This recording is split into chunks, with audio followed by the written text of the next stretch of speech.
Hello friends, everything for exam channel में आपका स्वागत है। मैं तरुण दादीच आपका स्वागत करता हूं। आज फिर मैं आपके लिए दिन भर की जो भी घटनाएं हैं उनसे रिलेटेड 26 सितंबर का डेली न्यूज लेकर आया हूं, करंट टॉपिक पर बेस्ड, जो कि आपके एग्जाम में बहुत ज्यादा फायदेमंद होगा। और ये एक picture image based current topic से न्यूज है जो कि आपको एग्जाम में बहुत ज्यादा फायदेमंद होगी। और एक प्रकार से आप इसको बहुत अच्छे मेमोराइज रख सकते हैं अपनी मेमोरी में। तो आगे चलते हैं फ्रेंड्स। सबसे पहले मैं आपको बताता हूं कि गुलाब चक्रवात के तट से टकराने की प्रक्रिया शुरू हो चुकी है, ऐसा मौसम विभाग ने बोला है। तो मैं आपको बताता हूं कि गुलाब चक्रवात कहाँ आने वाला है फ्रेंड्स। ये जो है आंध्र प्रदेश और ओडिशा के गोपालपुर के बीच भूभाग को अधिक प्रभावित करेगा। इसके अलावा फ्रेंड्स आप याद रख सकते हैं कि इसके पहले जो पश्चिम बंगाल और साथ के साथ उड़ीसा के जो तट पर आया था वो आपने देखा होगा, यास नाम था उस तूफान का, चक्रवात तूफान का। और उसके भी पहले आपने नाम सुना होगा, बहुत ज्यादा चर्चा में रहा था, ताउते, जिसने महाराष्ट्र और गुजरात के तटों को प्रभावित किया था फ्रेंड्स। ये भी आप याद रखना है, एग्जाम में आपसे पूछा जा सकता है। इस बार आपको याद रखना है फ्रेंड्स, चक्रवात गुलाब जो कि आंध्र प्रदेश और ओडिशा के तटों पर टकराने वाला है, ऐसा मौसम विभाग ने बोला है। तो इसलिए आपको जरूर याद रखना चाहिए। इसके अलावा आप देख सकते हैं कि प्रधानमंत्री नरेंद्र मोदी ने ओडिशा के मुख्यमंत्री नवीन पटनायक को भी फोन किया है और चक्रवात से उत्पन्न चुनौतियों को सामना करने के लिए समर्थन भी उनको समर्थन का आश्वासन भी दिया। तो साथ के साथ आप याद रख सकते हैं कि नवीन पटनायक जो कि उड़ीसा के मुख्यमंत्री, ये भी आप यहां से याद कर सकते हैं। आगे चलते हैं फ्रेंड्स। जर्मनी में 16 साल बाद मर्केल युग का होगा अंत, ऐतिहासिक संसदीय चुनाव शुरू हो चुके हैं। तो फ्रेंड्स मैं आपको बताता हूं कि जर्मनी की चांसलर है एंजेला मार्केल।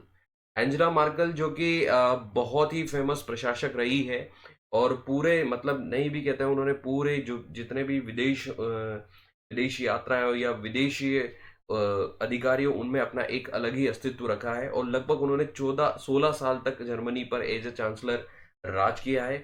और अब उन्होंने उससे विदाई लेने का मन बना लिया है। तो मर्कल की विदाई को लेकर लोगों की मिलीजुली प्रतिक्रिया भी मिली है और अब मतदान वहां पर स्टार्ट हो चुके हैं। तो मैं आपको बताता हूँ कि यूनियन ब्लॉक की ओर से आर्मिन लास्केट चांसलर पद की दौड़ में है। और वहीं दूसरे दल में फ्रेंड्स जो वित्त मंत्री है वर्तमान में, ओलाफ स्कोल्ज, ये दोनों यानी कि जो टक्कर होने वाली है ओलाफ स्कोल्ज और आर्मिन लास्केट के बीच में है। तो ये आप जरूर याद रखें, यानी कि क्वेश्चन एग्जाम में जो क्वेश्चन होगा वो कुछ इस तरीके से होगा कि जर्मनी के किस प्रशासक ने अभी हाल ही में अपना इस्तीफा दिया और मतलब उनके युग का अंत हुआ, तो वो है एंजेला मार्केल। ये आप जरूर याद रखें, बहुत इंपॉर्टेंट होगा क्योंकि ये बहुत इंपॉर्टेंट हस्ती है। इनके ऊपर एग्जाम में जरूर क्वेश्चन आ सकता है, आप जरूर याद रखें फ्रेंड्स। आगे चलते फ्रेंड्स। उत्तराखंड में बना उत्तर भारत का सबसे बड़ा पाम डैम। तो सबसे पहले तो हम बात करते हैं कि फ्रेंड्स पाम डैम क्या है। ध्यान दीजिएगा फ्रेंड्स, ये पेड़ की किस्म है जो कि पाम की बागवानी करने का स्थान है। एक प्रकार की पेड़ की किस्म होती है फ्रेंड्स, जहां पर ये पाम जो होते हैं इनकी बागवानी करने का स्थान होता है, जिसको पाम डैम कहा जाता है। तो ध्यान रहे फ्रेंड्स, उत्तराखंड का पहला और उत्तर भारत का सबसे बड़ा पाम डैम विकसित किया जाएगा उत्तराखंड में, ये आप जरूर याद रखें। ये वहां के वन संरक्षक संजीव चतुर्वेदी ने रविवार को बताया है। तो आप सिर्फ फ्रेंड्स इतना सा याद रखिए कि सबसे बड़ा जो उत्तर भारत का पाम टेप जो होगा वो उत्तराखंड में विकसित किया जाएगा। इसके अलावा सर आपको मैं इसके अलावा बता देता हूँ कि फ्रेंड्स जो वहाँ के सीएम है वो भी नवनिर्वाचित चुने गए हैं, जो कि चर्चा में रहते हैं। तो पुष्कर सिंह धामी, आप जिनको याद रख सकते हैं, पुष्पेंद्र सिंह धामी, ठीक है, क्योंकि आपसे एग्जाम में पूछा जा सकता है फ्रेंड्स। आगे चलते हैं। आईआईटी दिल्ली में क्वांटम अध्ययन के लिए सेंटर ऑफ एक्सीलेंस की स्थापना की जाएगी। फ्रेंड्स पहले तो मैं आपको बताता हूँ कि आईआईटी क्या होता है। जैसे कि आप यहाँ देख सकते हैं, Indian institute of technology Delhi जिसको कहा जाता है।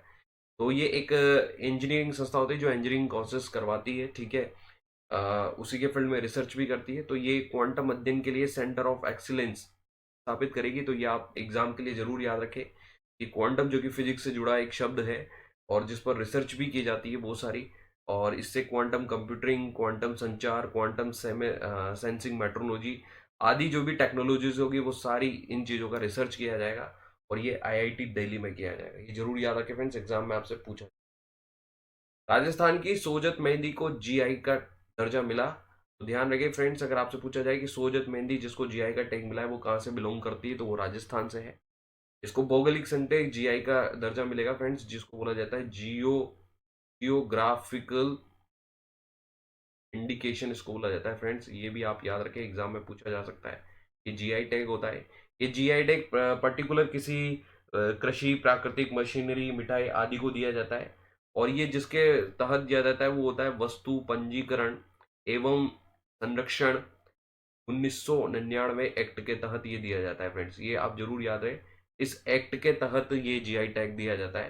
तो आपसे सिर्फ एग्जाम का इतना सा याद रखना है कि सोजत मेहंदी जिसको जीआई टैग मिला है ये कहाँ से बिलोंग करती है, राजस्थान से। आगे चलते हैं फ्रेंड्स। पूर्व दक्षिण कोरियाई प्रधानमंत्री ने, पूर्व ध्यान दीजिएगा फ्रेंड्स, पूर्व दक्षिण कोरियाई प्रधानमंत्री ने सत्ताधारी पार्टी के राष्ट्रीय पद के चुनाव में जीत हासिल की है। तो ध्यान दीजिएगा फ्रेंड्स, दक्षिण कोरिया के जो पूर्व प्रधानमंत्री थे उनका नाम था ली नाक्योन, जिन्होंने 2022 के राष्ट्रपति चुनाव के लिए सत्तारूढ़ डेमोक्रेटिक पार्टी के प्राथमिक चुनाव में अपनी पहली चुनाव जीत का दावा करने के लिए एक महत्वपूर्ण कामयाबी हासिल की। फ्रेंड्स ध्यान दीजिएगा, ये राष्ट्रपति का प्रॉपर नहीं जीता है। इसका ये पहला जो चुनावी जीत होती है, यानी कि जो खुद ही के पार्टी में जो नॉमिनेशन के लिए जो पद होता है उसके पद के लिए नॉमिनेशन के लिए इन्होंने वो पद जीत लिया है। तो ये अगला राष्ट्रपति चुनाव लड़ सकते हैं, मतलब प्रधानमंत्री ली नाक नॉ योन। और एट प्रेजेंट आप जानते होंगे कि जो साउथ कोरिया है, जो यानी कि दक्षिण कोरिया है, जो उसके जो प्रेसिडेंट है वो है मून जे इन, आप भी जरूर याद रखें। और जिन्होंने अभी पार्टी के अंदर नॉमिनेशन पद के लिए जो जीता है वो है पूर्व प्रधानमंत्री ली नाक योन, ये भी आप याद रख सकते हैं। आगे चलते हैं फ्रेंड्स। पंजाब में चन्नी कैबिनेट का विस्तार और राणा गुरजीत रजिया सुल्ताना ने भी ली शपथ। तो फ्रेंड्स मैं आपको बताता हूँ कि अभी बहुत ज़्यादा चर्चा में है। आपको सिर्फ इतना सा याद रखना है कि जो भी पंजाब में अभी नवयुक्त पर जो मुख्यमंत्री बनाए गए वो है चरणजीत सिंह चन्नी, जिनको नया मुख्यमंत्री बनाया गया है। और इसके पहले कैप्टन अमरिंदर सिंह थे जिनका इस्तीफा लिया गया और उनकी जगह चरणजीत सिंह चन्नी को बनाया गया है। तो आज इनके कैबिनेट का विस्तार हुआ है, जिसमें कुछ फेमस नाम है, राणा गुरजीत और रजिया सुल्ताना, इनको जगह दी गई है और साथ के साथ 15 नेताओं को शपथ दिलाई गई है। ये भी आप याद रखें। लेकिन इंपॉर्टेंट सिर्फ इतना सा है कि पंजाब के नवनियुक्त मुख्यमंत्री कौन है, वो है चरणजीत सिंह चन्नी। इन्हीं पर क्वेश्चन आपसे पूछा जाएगा। आगे चलते हैं। मेहमान नवाजी बेदी ने पाकिस्तान क्रिकेटरों के लिए बनाया था खाना, अपनी किताब द सरदार ऑफ स्पिन में किया खुलासा। तो मैं आपको पहले तो बताता हूँ कि बिशन सिंह बेदी जो है वो भारत के पूर्व क्रिकेटर थे, जो कि भारत के पूर्व कप्तान भी रह चुके हैं। और उनकी आज एक बुक पुस्तक लॉन्च हुई है, उस पुस्तक का नाम है किताब द सरदार ऑफ स्पिन। यानी कि ये एक स्पिनर बॉलर थे फ्रेंड्स, ये भी आप याद रखें। उस समय के ये स्पिन गेंदबाज थे बिशन सिंह बेदी। उन्होंने अपनी बुक में बोला है कि उन्होंने लगभग जहीर अब्बास, जावेद मियांदाद, मुदस्सर नजर और दूसरे क्रिकेटरों को ऑस्ट्रेलिया में आमंत्रित किया था और लगभग 25 मेहमानों के लिए उन्होंने स्वादिष्ट खाना भी बनाया। और भी इन्होंने इस बुक में बहुत सारे खुलासे किए हैं। तो आपको सिर्फ इतना सा याद रखना है कि पूर्व कप्तान बिशन सिंह बेदी जो कि स्पिनर गेंदबाज थे, उनकी बुक का नाम क्या है, the Sardar off spin a celebration of the odd and Bishan Singh Bedi. ये इनकी बुक का नाम है, जो कि आपको याद रखना चाहिए। आगे चलते फ्रेंड्स। आंध्र प्रदेश में आदित्यनाथ दास मुख्य सलाहकार नियुक्त हुए, जो कि दिल्ली एपी भवन में होंगे तैनात। ध्यान दीजिएगा, आंध्र प्रदेश सरकार जो है नवनिर्वाचित मुख्य सचिव आदित्यनाथ दास की नियुक्ति तय कर दी है। आदित्यनाथ दास को सरकार ने मुख्य सलाहकार नियुक्त किया है, क्योंकि मौजूदा मुख्य सचिव आदित्यनाथ दास 30 नवंबर को सेवानिवृत्त हो रहे हैं। यानी कि जो नव नियुक्त होंगे वो मुख्य सचिव आदित्यनाथ दास, जो कि अब दिल्ली भवन में बैठेंगे। आप जरूर याद रखें, आपसे एग्जाम में पूछा जा सकता है। आगे चलते हैं friends. Big bash 2021 Australia league में दिखेगी 2 भारतीय महिला खिलाड़ी, सिडनी थंडर टीम में हुआ करा। याद रहे कि जो बिग बैश लीग होती है फ्रेंड्स 2021 की, वो ऑस्ट्रेलिया से रिलेटेड है फ्रेंड्स, ये आप याद रखें, ये ऑस्ट्रेलिया से रिलेटेड है। जो कि ये इस लीग में सिडनी थंडर टीम से खेलने वाली हमारी 2 खिलाड़ियां, जिनका नाम है स्मृति मंदाना और दीप्ति शर्मा। याद रहे फ्रेंड्स, स्मृति मंदाना जिसमें बहुत ज़्यादा फेमस नाम है, ये आप इनकी इमेज देख सकते हैं, स्मृति मंदाना, और दीप्ति शर्मा जो कि इन टीमों से खेलने वाली है। आगे चलते हैं। न्यूयॉर्क में खाड़ी देशों के मंत्रियों से मुलाकात करेंगे इजराइल प्रधानमंत्री। तो ध्यान से दीजिएगा फ्रेंड्स, इजराइल के जो प्रधानमंत्री है, न्यू प्रधानमंत्री है नफ्ताली बेनेट।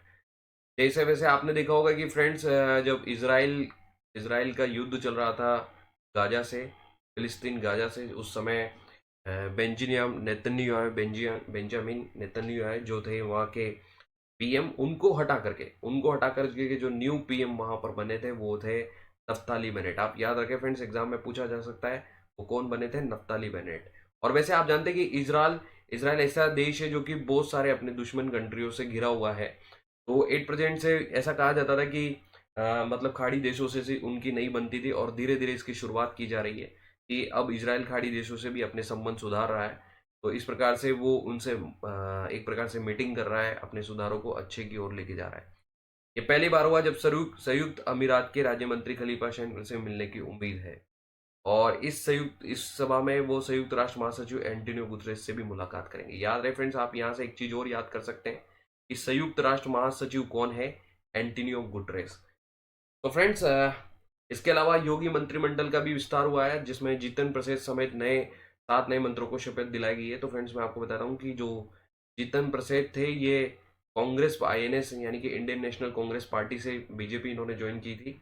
उनको भी अब एक पद दिया गया है, कैबिनेट मंत्री में उनको शपथ दिलवाई है। फ्रेंड्स, आप जरूर याद रखें। इसके अलावा जो 8% जो राज्यपाल है, उत्तर प्रदेश की जो राज्यपाल है वो आनंदीबेन पटेल है, ये भी आप याद रखें फ्रेंड्स। और जो वहाँ के चीफ मिनिस्टर है वो है योगी आदित्यनाथ, जो कि आपसे एग्जाम में पूछा जा सकता है। तो फ्रेंड्स, ये टोटल 7 जो है, जितिन प्रसाद, पलटू राम, धर्मवीर प्रजापति, छत्रवीर गंगवार, संगीता बलवंत, संजीव कुमार गौड़ और दिनेश कटिक, इनको मंत्री पद की शपथ दिलाई गई है। तो आप जरूर याद रखें।